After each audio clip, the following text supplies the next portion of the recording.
വളരെ പ്രധാനപ്പെട്ട റിപ്പോർട്ടിലേക്കാണ് നമ്മൾ ആദ്യം പോകുന്നത്. വീണ വിജയന്റെ ലേക്കർ ഇന്ത്യ കോർപ്പ് എന്ന സ്ഥാപനത്തിൽ അടിമുടി ദുരൂഹത.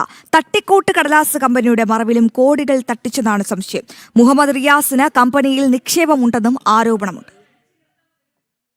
കരിമണൽ കമ്പനിയായ CMRൽ നിന്ന് സേവനങ്ങളൊന്നും നൽകാതെ 2.78 കോടി രൂപ കൈപ്പറ്റിയ കേസിൽ 6ാം പ്രതിയായ വീണ വിജയന്റെ പാർട്ണർഷിപ്പിൽ പ്രവർത്തിക്കുന്ന ലേക്കർ ഇന്ത്യ കോർപ്പ് എന്ന സ്ഥാപനത്തിലേക്ക് ED അന്വേഷണം വ്യാപിപ്പിക്കാനും സാധ്യതയുണ്ട്. ഇതിന്റെ ഭാഗമായാണ് സ്ഥാപനത്തിന്റെ അക്കൗണ്ട് മരവിപ്പിച്ചതെന്നാണ് പുറത്തുവരുന്ന വിവരം. മാസപ്പടി ഇനത്തിൽ എക്സാലോജിക് കമ്പനിക്ക് ലഭിച്ച തുക വീണ വിജയന്റെ ഭർത്താവും മുൻ മന്ത്രിയുമായ മുഹമ്മദ് റിയാസിന്റെ സുഹൃത്തുക്കൾ വഴി മറ്റു കമ്പനികളിലേക്ക് വകമാറ്റിയിട്ടുണ്ടോ എന്നാണ് ED പരിശോധിക്കുന്നത്. അങ്ങനെയെങ്കിൽ 2023 തുടങ്ങിയ ലേക്കർ ഇന്ത്യ കോർപ്പ് എന്ന സ്ഥാപനത്തിലേക്കും ഈ തുക മാറ്റിയിട്ടുണ്ടോ എന്നും പരിശോധിക്കാൻ സാധ്യതയുണ്ട്. ഒറ്റമുറിക്കടയിൽ കൃത്യമായ ബോർഡ് പോലും ഇല്ലാത്ത ലേക്കർ ഇന്ത്യ കോർപ്പ് എന്ന സ്ഥാപനം ഒരു ഷെൽ കമ്പനിയാണെന്ന് വ്യക്തമാണ്. ED വീണയുടെ വീട്ടിൽ നടത്തിയ പരിശോധനയിൽ ലഭിച്ച രേഖകളിൽ നിന്നാണ് ലേക്കർ ഇന്ത്യ കോർപ്പ് എന്ന കമ്പനിയെക്കുറിച്ചുള്ള വിവരങ്ങൾ പുറത്തുവരുന്നത്. ജനം, കോഴിക്കോട്.